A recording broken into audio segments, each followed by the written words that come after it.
Sir ನಮಸ್ಕಾರ, ನಾನು farmer choice Ambareesh. ನೀವೊಂದು ಫಾರ್ಮರ್ ಚಾಯ್ಸ್ ಕಂಪ್ನಿ ಪ್ರಾಡಕ್ಟು ಈ ಒಂದು ಐಶ್ವರ್ಯ ಬೆಳೆಗೆ ಕೆಲವು ಪ್ರಾಡಕ್ಟ್ ಬಳಸಿದ್ದೀರಾ. ಅದರಲ್ಲಿ ನಮ್ಮದು ಆಯುರ್ವೇದಿಕ್ ಪ್ರಾಡಕ್ಟ್ ಅಂತ ಹೇಳ್ಬಿಟ್ಟು ನಿಮಗೊಂದು 3-4 ವರ್ಷದಿಂದ ಪರಿಚಯ ಇದೆ. ಸೊ ಅದೊಂದು ಅನುಭವ ನಿಮ್ಮದೊಂದು ಅಡ್ರೆಸ್ ಮುಖಾಂತರ ಹೇಳಿ ಸರ್. ಸರ್ ನಮಸ್ಕಾರ, ನನ್ನ ಹೆಸರು ರವಿಕುಮಾರ್ ಅಂತ. Okay sir. ನಮ್ಮದು ವಿಜಯಪುರ, ಹಾಂ ಸರ್. ಬೆಂಗಳೂರು ಗ್ರಾಮಾಂತರ ಜಿಲ್ಲೆ, ದೇವನಹಳ್ಳಿ ತಾಲೂಕು. ಸರ್ ಈಗ ಪ್ರಾಡಕ್ಟು ಈ ಒಂದು ಗಿಡಕ್ಕೆ ಎಷ್ಟು ದಿವಸದ ನಂತರ ನಮ್ಮದು ಪ್ರಾಡಕ್ಟ್ ಕೊಡ್ರಿ ಸರ್? ನಾನು ಈ pharma choice product almost last ಒಂದು 2 to 3 ಇಯರ್ಸಿಂದ ಬಳಸ್ತಾ ಇದ್ದೀನಿ. ಓ ಸೂಪರ್. ಮೇಜರ್ಲಿ ನಾನು ಕ್ರಿಸಂಥಮಮ್ಗೆ ಬಳಸ್ತಾ ಇರೋದು. ಸರಿ ಸರ್. ಅಂದರೆ ಐಶ್ವರ್ಯ ಮತ್ತು ಲಾಸ್ಟ್ ಟೈಮ್ ಕಾಂಡ್ರಾ ಪಿಂಕ್ನು ಬಳಸಿದ್ದೆ. ಹಾಂ ಸರ್. ಮತ್ತು ಅದಕ್ಕೆ ಮೊದಲು ನಾನು ಸೆಂಟೆಲ್ಲ ಬೆಳೆದಾಗೂ ವಿಲ್ಟ್ ಪ್ರಾಬ್ಲಮ್ಗೆ ಬಳಸಿದ್ರಿ. ಸ್ಪ್ರೇಸ್ ಕೂಡ ಕೊಟ್ಟಿದ್ದೀನಿ ಮತ್ತು ಭೂಮಿಗೆ ಕೂಡ ಕೊಟ್ಟಿದ್ದೀನಿ. ಸರಿ. ಈ ಬೆಳೆಗೆ ಆ್ಯಕ್ಚುಲಿ ಹಾಂ ಸರ್. ನಾನು 1 ತಿಂಗಳಾದಮೇಲೆ ಸ್ಟಾರ್ಟ್ ಮಾಡಿದ್ದು. ಅದು ಏನೇನು ಮಾಡಿದ್ರಿ ಸರ್? ಸರ್ ಇದು ನಾವು ನಾಟಿ ಮಾಡಿದ್ದು ಮಿಡ್ ಆಫ್ ಅಕ್ಟೋಬರಲ್ಲಿ. ಸೊ ನಿಮ್ಗೆ ಗೊತ್ತಿರೋ ಹಂಗೆ ಫ್ರಮ್ ಸ್ಟಾರ್ಟಿಂಗ್ ಆಫ್ ನವೆಂಬರ್ ಸ್ವಲ್ಪ ಬಿಸಿಲೇ ಇರಲಿಲ್ಲ, ಯಾಕಂದರೆ ಕ್ಲೈಮೇಟ್ ತುಂಬ ಡೇಂಜರಸ್. ಸೊ ಅವಾಗ ಆಫ್ಟರ್ ಎ ಮಂತ್ ನೋಡಿದ್ರೆ ಗ್ರೋತ್ ಇರಲಿಲ್ಲ. ಸೊ ಅವಾಗ ಹಿಂಗೆ ಅಂಬರೀಷ್ ಅವ್ರು ಬಂದು ನೋಡ್ಬಿಟ್ಟು ಕೆಲವು ಪ್ರಾಡಕ್ಟ್ಸ್ ಕೊಟ್ಟರು. ಆಸ್ ಅ ಫಸ್ಟ್ ಸ್ಟೆಪ್ಪು ನಾವು ಕೊಟ್ಟಿದ್ದು ಹ್ಯೂಮಿಕ್ ಆ್ಯಸಿಡು. Okay sir. ಮತ್ತು ಮಹಾಮೃತಿಕ ಮೈಕೋಜರ ಮತ್ತೆ ಕಟ್ವೆಜ್ ಒಂದು 5 ಲೀಟ್ರು. ಹಾಂ ಸರ್. ಸೊ ಇದನ್ನೆಲ್ಲ ಒಂದು 3 ಡೇಸ್ ಜೊತೆಗೆ ಬೆಲ್ಲ ಹಾಕಿ ಕಲ್ಚರ್ ಅಂದರೆ ನೀವು ಕಳೆ ಇಟ್ಟು ಇದು ಮಾಡಿ ಕಡಲೆ ಇಟ್ಟು ಬೆಲ್ಲ ಹಾಕಿ ಕಲ್ಚರ್ ಮಾಡಿ ಒಂದು 3 ದಿವಸ ಇಟ್ಟು ಅದಾಗಿದ್ದಾದ್ಮೇಲೆ ನಾವು ತಗೊಂಡ್ಬಂದ್ಬಿಟ್ರಿ. ಸೊ ಬಿಟ್ಟಿದ್ದು ಒಂದು 3 ಡೇಸ್ಗೆ ನಮಗೆ ರಿಸಲ್ಟ್ ಕಾಣಿಸ್ತು ಸರ್. ಯಾಕಂದ್ರೆ ಗಿಡ ಒಂಥರ ಪೇಲೆಲ್ಲೋ ಇತ್ತು, ಬಿಸಿಲಿರಲಿಲ್ಲ, ಪೇಲೆಲ್ಲೋ ಇತ್ತು, ಗ್ರೋತ್ ಇರಲಿಲ್ಲ. ಸೊ ಅದು ಕೊಟ್ಟಿದ್ದು ಒಂದು 3 ಡೇಸ್ಗೆ ಸ್ವಲ್ಪ ಗ್ರೀನಿಶ್ ಸ್ಟಾರ್ಟ್ ಆಗಿದೆ. ಅಂದರೆ ಅಬ್ಸರ್ವೇಷನ್ ನಿಮ್ಗೆ ಒಂದು 3-4 ಡೇಸಲ್ಲಿ ರಿಸಲ್ಟ್ ಅಬ್ಸರ್ವೇಷನ್ ಆಯಿತು. ಅಂದರೆ ವಿಸಿಬಲ್ ಚೇಂಜು ನಿಮ್ಗೆ ಅಲ್ಲೇ ಗೊತ್ತಾಗುತ್ತೆ ಸರ್. ನಿಮ್ಗೇನು ತುಂಬ ಕಾಯಬೇಕು ಅಂತ ವಿತಿನ್ 3 ಡೇಸ್. ಅದಾಗಿದ್ದಾದ್ಮೇಲೆ 10 days once, 7 to 10 days once ಅದನ್ನ ಕಂಟಿನ್ಯೂ ಮಾಡಕ್ಕೆ ಹೇಳಿದ್ರು. ಸೊ ಎವ್ರಿ 7 to 10 days ನಾನು ಕಟ್ವೆಜ್ ಜೊತೆಗೆ ಬೇರೆ ಬೇರೆ ಕಾಂಬಿನೇಷನ್. ಒಂದ್ಸತಿ FC 502 ಕೊಟ್ಟಿದ್ರು, ಮತ್ತೆ ಬೇರೆ ಕೊಟ್ಟಿದ್ರು, ಮತ್ತೆ ಸ್ಪ್ರೇಗೆ ಫ್ಲವರ್ ಮ್ಯಾಕ್ಸ್ ಅಂತ ಒಂದು ಕೊಟ್ಟಿದ್ರು, ಮತ್ತೆ BPD ಈ ಮಜ್ಜಿಗೆ ರೋಗಕ್ಕೆ BPD ಮಾಡಿದ್ದೆ, ಮತ್ತೆ ಇದಕ್ಕೆ ತ್ರಿಪ್ಸ್ಗೆ ಒಂದು ಕೊಟ್ಟಿದ್ರು. ಹೋಗಿದ್ದೀನಿ ಮೃಗಶಿರ. ಸೊ ಅದು ಏನು ಹೇಳಿದ್ರು ಅದ್ರ ಮೇಲ್ಗಡೆ ನಾನು ಅದನ್ನು ಫಾಲೋ ಮಾಡಿಕೊಂಡು ಮಾಡಿದ್ದೆ. ಸೊ ಒಂದು 3 times ನಾನು ಕೊಟ್ಟಿದ್ದು. ಆ 3 timesಗೆ ವಿಸಿಬಲ್ ಆಗಿ ನಮಗೆ ಗೊತ್ತಾಗ್ತಾ ಇದೆ. ಅಂತಂದರೆ ಗ್ರೋತು ಯೂನಿಫಾರ್ಮ್ ಆಯಿತು. ಫಸ್ಟ್ ಥಿಂಗು ಗಿಡ ಗ್ರೀನಿಶ್ ಆಯಿತು, ಗ್ರೋತ್ ಯೂನಿಫಾರ್ಮ್ ಆಯಿತು. ಅದಾಗಿದ್ದಾದ್ಮೇಲೆ ಈ ಫ್ಲವರ್ ಮ್ಯಾಕ್ಸು ಇದನ್ನ ಒಳ್ಳೆ ಮೊಗ್ಗು ಬಂದಿದ್ದಾದ್ಮೇಲೆ ಸ್ಪ್ರೇಗೆ ಒಂದ್ಸತಿ ಕೊಟ್ಟರು. ಸೊ ಫ್ಲವರ್ ಮ್ಯಾಕ್ಸು ಕೊಟ್ಟಿದ್ದಾಗ ಮೊಗ್ಗೆಲ್ಲ ಸೈಜ್ ಬಂತು, ಮತ್ತು ಯೂನಿಫಾರ್ಮ್ ಆಗಿ ತೋಟನೂ ಉದ್ದ ಬಂತು. Okay sir. ಮತ್ತು ಭೂಮಿಗೆ ಹೆವಿ ಕೋಲ್ಡ್ ಆದಾಗ ಒಂದ್ಸತಿ ಕಾಪರ್ ಒಂದ್ಸತಿ ಸಲ್ಫರ್ ಒಂದ್ಸತಿ ಮಿಕ್ಸ್ ಕೊಟ್ಟಿದ್ರು. Okay sir. ಸೊ ಅದು ಕೊಟ್ಟಾಗ ಆಟೋಮೆಟಿಕ್ಕು ನನಗೆ ರೋಗ ಅಂತ ಅನ್ನೋದು ಕಡಿಮೆ ಆಯಿತು. ಸೊ ನಿಮ್ಗೆ ಗೊತ್ತಿರೋ ಹಾಗೆ ಜನರಾಗಿ ಮಂಜು ಕಾಲದಲ್ಲಿ ಎವ್ರಿ 5 days ಕಡಿಮೆ. ನಿಜ ಸರ್. ಸೊ ಅದನ್ನ ಸ್ವಲ್ಪ ಅವಾಯ್ಡ್ ಮಾಡ್ತು ನನಗೆ. ಸೊ ಗಿಡ ಇನ್ನರ್ ಸ್ಟ್ರೆಂತ್ ಸ್ವಲ್ಪ ಆಗಿ ಅದು ಕೆಲವು ಅವಾಯ್ಡ್ ಆಯಿತು. ಹಾಂ ಸರ್. ಸೊ ಅದು ಹೆಲ್ಪ್ ಆಯ್ತು ಆ್ಯಕ್ಚುಲಿ. ಸರ್ ಈಗ ನಮ್ಮದೊಂದು ಕಾನ್ಸೆಪ್ಟ್ ಎತ್ಕೊಂಡಿದೆ. ನಮ್ದೇನಂದರೆ ಈಗ ಒಂದು ವ್ಯವಸಾಯ ನಿಮ್ಗೆ ಗೊತ್ತಿದೆ, ಆವತ್ತಿಗೆ ಇವತ್ತಿಗೆ ಇಲ್ಲಿ ಏನಂದರೆ ಯಥೇಚ್ಛವಾಗಿ ಖರ್ಚು ಮಾಡಬೇಕು, ಅದ್ರ ಜೊತೆಲಿ ಮಾಹಿತಿ ಇದ್ರೇ ಬೆಳೆಗಳು ಆಚೆ ತೊಗೊಳಕ್ಕೆ ಆಗ್ತಾ ಇರೋದು. ಸೊ ನಮ್ಮದೊಂದು ಈ ಒಂದು ಆರ್ಗ್ಯಾನಿಕ್ ಅನ್ನೋ ಒಂದು ಪದದಲ್ಲಿ ನಮ್ಮದು ಈ ಮೆಡಿಷನ್ ಪ್ಲ್ಯಾಂಟಿಂದ ಮೂಲ ವಸ್ತು ಗಿಡಗಳದಾಗಿರುತ್ತೆ, ಅದರಿಂದ ತೊಗೊಂಬಂದಿದ್ದೀವಿ. ಇದು ಸಾಮಾನ್ಯವಾಗಿ ಈಗೇನೊಂದು ಈ ಪ್ರಾಡಕ್ಟ್ ಕೊಟ್ಟಾಗ ನಿಮಗೆ ರೋಗಗಳ ಬಾಧೆ ಇದೆಲ್ಲ ನಿಮಗೆ ನಿಯಂತ್ರಣದಲ್ಲಿರುತ್ತೆ ಸರ್? ಹೌದು ಸರ್, ಹೌದು. ಕೆಲವರು ಹೇಳ್ತಾರೆ ಇದೇನಂತಂದರೆ ನೀವು ಕಾಸ್ಟ್ ರೇಷಿಯೋ ನೋಡ್ಕೊಬೇಕು. ಏನಪ್ಪ ಇದು ತುಂಬ ಇದಾಗ್ತಾ ಇದೆ, ಜಾಸ್ತಿ ಆಗ್ತಾ ಇದೆ ಅಂತ ಅನ್ಕೊಂತೀರ ಅಷ್ಟೇ. ಬಟ್ ಇದು ಸಸ್ಟೈನೇಬಲ್ ಫಾರ್ಮಿಂಗ್ ಅಂತಂತಾರಲ್ಲ, ಇವತ್ತಿರೋದನ್ನ ಒಂದೇ ಟೈಮ್ಗೆ ನೀವು ಭೂಮಿನ ಹಾಳು ಮಾಡಿಬಿಟ್ರೆ ನೆಕ್ಸ್ಟ್ ಬೆಳೆ ನೀವು ಬೆಳೆಯೋಕ್ಕಾಗಲ್ಲ. ಸೊ ಸಸ್ಟೈನೇಬಲ್ ಫಾರ್ಮಿಂಗ್ ಅಂತಂದರೆ ನಿಮಗೆ ಅದಕ್ಕೆ ಸ್ಲೋ ಆಗಿ ಏನು ಬೇಕೋ ಅದನ್ನು ಸ್ಲೋ ಆಗಿ ಕೊಡಿ. ನೋಡಿ ಇವತ್ತು ಇದು 2ನೇ ಬಿಟ್ಟಲ್ಲಿ ಮಾಡಿರೋದು ನಾನು. ಆ್ಯಕ್ಚುಲಿ ಇದಕ್ಕೆ ಮೊದಲು ಮಾರಿಗೋಲ್ಡ್ ಮಾಡಿದ್ದೆ. ಮೋಸ್ಟ್ಲಿ ಜನ ಹೇಳ್ತಾರೆ ಮಾರಿಗೋಲ್ಡ್ ಆದಮೇಲೆ ಮತ್ತೆ ಹೂವು ಉಣಿದ್ರೆ ಆಗೋದೇ ಇಲ್ಲ ಅಂತ ಹೇಳ್ತಾರೆ. ಯಾಕಂದರೆ ಭೂಮಿ ಎಲ್ಲ ತಿಂದಾಕಿರುತ್ತೆ ಅಂತ. ಇದು 2nd ಬಿಟ್ಟಲ್ಲಿ ಮಾಡಿರೋದು. ನೀವು ನೋಡ್ಬೋದು ಯಾವ ಥರ ಇದೆ ಅಂತ ನೋಡ್ಬಿಟ್ಟು. ಇದು ನಂದು ಆ್ಯಕ್ಚುಲಿ 3rd ಹಾರ್ವೆಸ್ಟಿಂಗು. ಸೊ ಸ್ವಲ್ಪ ಲೇಟ್ ಮಾಡಿದೆ ಆ್ಯಕ್ಚುಲಿ ಹಾರ್ವೆಸ್ಟಿಂಗ್, ಯಾಕಂದರೆ ರೇಟ್ ಇಲ್ಲ ಅಂತ.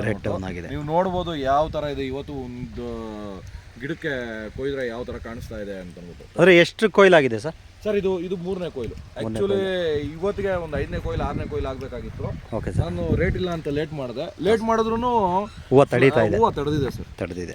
ಇಲ್ಲ ಅಂತಂದರೆ ಬೇರೆ ಎಲ್ಲ ನೀವು ಸ್ವಲ್ಪ ಮಂಜಿಗೆ ಸ್ವಲ್ಪ ಪ್ರಾಬ್ಲಮ್ ಆಗಿದೆ ಬಿಟ್ಟರೆ ಇವತ್ತಿಗೂ ಕ್ವಾಲಿಟಿ ನೋಡ್ಬೋದು ನೀವು. ಸರ್ ಈಗ ಟೋಟಲಾಗಿ ಈ ಫಾರ್ಮರ್ ಚಾಯ್ಸ್ ಕಂಪ್ನಿ ಪ್ರಾಡಕ್ಟ್ ಬಳಸೋದ್ರಿಂದ ರೈತರಿಗೆ ಅನುಕೂಲ ಇದೆ ಅಲ್ವಾ? ಹೌದು ಸರ್, ಅದನ್ನೇ ಹೇಳಿದ್ನಲ್ಲ, ಸಸ್ಟೈನೇಬಲ್ ಫಾರ್ಮಿಂಗ್ ಅಂತ ನೀವೇನಾದರೂ ಮಾಡಬೇಕು ಅಂತಂದರೆ, ಬರೀ ನಾನು ಇದು 1 ವರ್ಷ ಬೆಳ್ಕೊಂಡು ಹೆಂಗಾದ್ರೂ ಆಗಲಿ ಮುಂದಿನ ವರ್ಷಕ್ಕೆ ಅಂತಂದರೆ ಓಕೆ, ನೀವು ಹೋಗ್ಬೋದು, ನೀವು ಇಂಗ್ಲೀಷು ಅಥವಾ ವಾಟರ್ ಸಾಲ್ಯುಬಲ್ಗೆ ಹೋಗ್ಬೋದು. ನೀವು ಇಲ್ಲ ನಾನು ಪ್ರತಿ ವರ್ಷ ಕ್ರಿಸಾಂಥಮಮ್ ಬೆಳಿಬೇಕು, ಅದೇ ಭೂಮಿಲೇ ನಾನು ಮತ್ತೆ ಏನಾದರೂ ಅಚೀವ್ ಮಾಡಬೇಕು ಅಂತಂದರೆ, ಸಸ್ಟೈನೇಬಲ್ ಫಾರ್ಮಿಂಗ್ ಮಾಡಬೇಕು ಅಂತಂದರೆ ನೀವು ಆರ್ಗ್ಯಾನಿಕ್ ಪ್ರಾಡಕ್ಟ್ಸ್ ಬಿಟ್ಟು ಸೈಡ್ಗೆ ಹೋದರೆ ಆಗಲ್ಲ. ಸೊ ಫಾರ್ಮರ್ ಚಾಯ್ಸ್ ಪ್ರಾಡಕ್ಟ್ಸ್ ಇದೆಯಲ್ಲ, ಆರ್ಗ್ಯಾನಿಕ್ ಪ್ರಾಡಕ್ಟ್ಸ್ ಅಂದರೆ ನೀವು ಒಂದು 3 ವರ್ಷದಿಂದ ಫಾರ್ಮರ್ ಚಾಯ್ಸ್. ಈಗ ವಿಲ್ಟು ಬಗ್ಗೆ ಒಂದು 4 ಬೆಳೆಗೆ ಯೂಸ್ ಮಾಡಿದ್ವಿ ಸರ್. ಈಗ ಕಾಮನ್ನಾಗಿ ಮಾತಾಡೋಣ, ವಿಲ್ಟ್ ಅಂದರೆ ಇದೇನು ಅವಾಗ ಜಸ್ಟ್ ಇತ್ತು ಒಂದು 3-4 ವರ್ಷದಿಂದ. ಏನು ವಿಲ್ಟ್ ಅನ್ನೋದು ದೊಡ್ಡದೇನು ಹೈಲೈಟ್ ಆಗಿರಲಿಲ್ಲ. ಯಾವುದೋ ಒಂದು ಕಾಪರ್ ಸಲ್ಫೇಟ ಸಲ್ಫರ ಕೊಟ್ಟರೆ ಕಂಟ್ರೋಲ್ ಆಗ್ತಾಯಿತ್ತು. ಬಟ್ ಇವತ್ತು ಅದೇ ಒಂದು ಪೀಡೆ ಆಗಿಬಿಟ್ಟಿದೆ. ಫಿಜೋರಿಯಂ ವಿಲ್ಟ್ ಅನ್ನೋದೇ ಒಂದು ದೊಡ್ಡ ಪೀಡೆ ಆಗಿದೆ. ಇದಕ್ಕೇನಾದ್ರು ರೀಸನ್ ಏನಾದ್ರು ಗೊತ್ತಿದೆಯಾ ಸರ್? ಸರ್, ರೀಸನ್ನು ನಾನು ಹೇಳೋದೇನಂತಂದರೆ, ಹಾಂ ಸರ್, ನೀವು ಭೂಮಿನ ಇಷ್ಟು ದಿವಸ ಯೂಸ್ ಮಾಡ್ತಾ ಇದ್ರಿ, ಯೂಸಿಂದ ಮಿಸ್ಯೂಸ್ ಆಯಿತು, ಇವಾಗ ಅಬ್ಯೂಸ್ ಮಾಡೋಕ್ಕೆ ಸ್ಟಾರ್ಟ್ ಮಾಡಿದ್ದೀರಿ ನಾವು. ಹೌದು ಸರ್.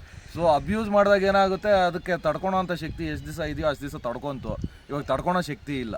ಈಗ ನನ್ನ ದೃಷ್ಟಿಯಲ್ಲಿ ಕಳೆಗಳನ್ನ ಅದನ್ನು ನಾವು ಒಂದು ಕಂಟ್ರೋಲ್ ಮಾಡಬೇಕಾದ್ರೆ ಜನಗಳಿಂದ ನಾವು ಕೀಳಿಸಿ ಹೊರಗಡೆ ಹಾಕಬೇಕು ಅನ್ನೋದು ಒಂದು ಇದಿದೆ. ಬಟ್ ಇವತ್ತು ನಮಗೆ ಆ ಲೇಬರ್ ಕಾಸ್ಟ್ ಜಾಸ್ತಿ ಆಗುತ್ತೆ ಅನ್ನೋ ವಿಚಾರಕ್ಕೆ ನಾವು ಒಂದು ಏನು ಈ ಕಳೆ ಔಷಧಿಗಳನ್ನ ಹೊಡಿತಾ ಇದ್ದೀವಿ. ಸೊ ಅಲ್ಲಿ ಆ ಪ್ರಕೃತಿ ಪರವಾಗಿ ಹೋದರೆ ಅಲ್ಲಿ ಡ್ಯಾಮೇಜ್ ಆಗ್ತಿದೆ. ಯಾಕಂದರೆ ಈಗ ಈ ಒಂದು ಟ್ರೈಕೋಡರ್ಮಾ ಸೂಡೋಮೋನಾಸು ನಾವು ಎಷ್ಟೇ ಕೊಟ್ಟರು ಕೂಡ ವಿಲ್ಟ್ ಕಂಟ್ರೋಲ್ ಮಾಡೋಕ್ಕಾಗ್ತಾಯಿಲ್ಲ. ನನ್ನ ದೃಷ್ಟಿಯಲ್ಲಿ ಕಳೆ ಔಷಧಿಗಳನ್ನ ರೈತರು ಕಂಪಲ್ಸರಿ ನಿಲ್ಲಿಸ್ಬೇಕಂತ ಒಂದು ಕೋರಿಕೆ ಇದೆ. ಇದ್ರ ಬಗ್ಗೆ ನಿಮಗೆ? ಹೌದು ಸರ್, ಯಾಕಂತಂದರೆ ಇವಾಗ ವಿಷ ಅಂತಂದರೆ ಹಾಂ ಸರ್, ಸ್ವಲ್ಪ ಆದರೂ ಎಫೆಕ್ಟ್ ಆಗೇ ಆಗುತ್ತೆ ನಿಮಗೆ. ಹೌದು. ಇವಾಗ ಏನಾಗುತ್ತೆ, ಯಾವುದೋ ಒಂದು ಸ್ವಲ್ಪ ನನಗೆ ನಾನು ಎಕ್ಸ್ಪೋಸ್ ಆಗಿದ್ದೀನಿ ಅಂತ ನೀವು ಎಕ್ಸ್ಪೋಸ್ ಆದ್ರೂ ನೀವು ಕಂಟಿನ್ಯೂಸ್ ಅದರಲ್ಲ ಇದ್ರೆ ಏನಾಗುತ್ತೆ, ಮತ್ತೆ ನಿಮ್ಗೆ ಕಾಯಿಲೆ ಬರುತ್ತೆ. ನಿಜ ಸರ್. ಆ ಥರ ಅದು ಜಾಗೃತಿ. ಭೂಮಿಗೆ ಸ್ಪ್ರೇ ಮಾಡಿದಾದ್ಮೇಲೆ ಒಂದು 45-50 ಡೇಸ್ ರೆಸಿಡ್ಯೂ ಇರುತ್ತೆ. ಸೊ ಅದೇನಾಗುತ್ತೆ, ನೀವು ಗಿಡ ತಂದು ನೀವು ಪ್ಲಾಂಟ್ ಮಾಡ್ತಾನೆ ತಗೊಳಲ್ಲ ಭೂಮಿಲಿ ಇರೋದು. ಏನಾಗುತ್ತೆ, ಆಟೋಮೆಟಿಕ್ ಗ್ರೋತ್ ಡ್ರಾಪ್ ಆಗುತ್ತೆ. ಸೊ ನೀವು ಏನು ನ್ಯೂಟ್ರಿಯೆಂಟ್ಸ್ ಕೊಟ್ಟರು ತಗೊಳಲ್ಲ. ಸೊ ಕಳೆನ ಅವಾಯ್ಡ್ ಮಾಡೋದು ಆ್ಯಕ್ಚುಲಿ ಒಳ್ಳೇದು. ನೀವು ನೋಡ್ಬೋದು, ನಾವು ಆ್ಯಕ್ಚುಲಿ ಇಲ್ಲ, ನಾನು ಕಳೆ ಬಗ್ಗೆ ಯಾಕೆ ಟಾಪಿಕ್ ತೆಗೆದೆ ಅಂದರೆ ನನಗೆ ಹೌದು ಸರ್. ಈಗ ಒಂದು ವಿಚಾರ ಹೇಳ್ತೇನೆ, ಈ ಅಗ್ರಿಕಲ್ಚರು ಈ 2-3 ವರ್ಷದಿಂದ ಇಷ್ಟೊಂದು ಕಷ್ಟ ಇರಲಿಲ್ಲ, ಟಫ್ ಇರಲಿಲ್ಲ. ಯಾಕಂತಂದರೆ ಇವತ್ತಿಗೆ ನಿಮಗೆ ದುಂದು ವೆಚ್ಚಗಳು ಜಾಸ್ತಿ ಆಗ್ತಿದೆ. ಈ ಕಾಸ್ಟ್ ವೈಸಲ್ಲಿ ಆಗ್ಬೋದು, ಮತ್ತು ನಿಮಗೆ ಈ ರೋಗಗಳ ಬಾಧೆ, ಈ ಕೀಟಗಳು ಏನು ಥ್ರಿಪ್ಸೋಮೈಟ್ಸ್ ಅಂತೀವಿ, ಇವೆಲ್ಲ ಇದು ಕೊಡ್ತಿದೆ. ಇದು ಏನಾದರೂ ರೀಸನ್ ಗೊತ್ತಿದೆಯಾ ಸರ್? ಸರ್, ರೀಸನ್ ಏನಂತಂದರೆ ಪ್ಲಾಂಟ್ ರೆಸಿಸ್ಟೆನ್ಸ್ ಕಡಿಮೆ ಆಗಿದೆ ಅಟ್ ಫಸ್ಟ್. Okay sir. ಯಾಕಾಗಿದೆ? The intake. ಸೊ ನಮಗೆ ರೆಸಿಸ್ಟೆನ್ಸ್ ಯಾಕೆ ಕಡಿಮೆ ಆಗಿದೆ? ನಾವು ತಿಂತಾ ಇರೋ ಫುಡ್ಡಲ್ಲಿ ಶಕ್ತಿ ಇಲ್ಲ. ಅದೇ ಥರ ನಾವು ಭೂಮಿಗೆ ಕೊಡ್ತಾ ಇರೋ ಫುಡ್ಡಲ್ಲಿ ಶಕ್ತಿ ಇಲ್ಲ ಇವತ್ತು. ಹಾಂ ಸರ್. ಸೊ ನೀವು ಮಾಡಬೇಕಂತಂದರೆ ಇವಾಗ ಯಾವುದೇ ಒಂದು ಹೊಸ ಬೆಳೆ ಮಾಡ್ತೀರಾ, ಮಾಡಿ ತಿಪ್ಪೆ ಗೊಬ್ಬರ ಮಾಡಿ, ಅದಾಗಿದ್ದಾದ್ಮೇಲೆ ಆರ್ಗ್ಯಾನಿಕ್ಕಲ್ಲೇ ಫಾಲೋ ಮಾಡಿ 3 ತಿಂಗಳು ನೀವು ಕಟಾವು ತಗೊಬೋದು. ನಾನು ಲಾಸ್ಟ್ ಬೆಳೆಯಲ್ಲಿ ಇದೇ ಫಾರ್ಮರ್ ಚಾಯ್ಸ್ ಐಟಮ್ಸ್ ಕೊಟ್ಟಿದ್ದೆ. ಅದಕ್ಕೆ ಚೆನ್ನಾಗಿ ತಿಪ್ಪೆ ಗೊಬ್ಬರ ಹಾಕ್ಬಿಟ್ಟು ಮಾಡಿದ್ದೆ. 2 ತಿಂಗಳು ಬಂದಿತ್ತು ಕಟಾವು.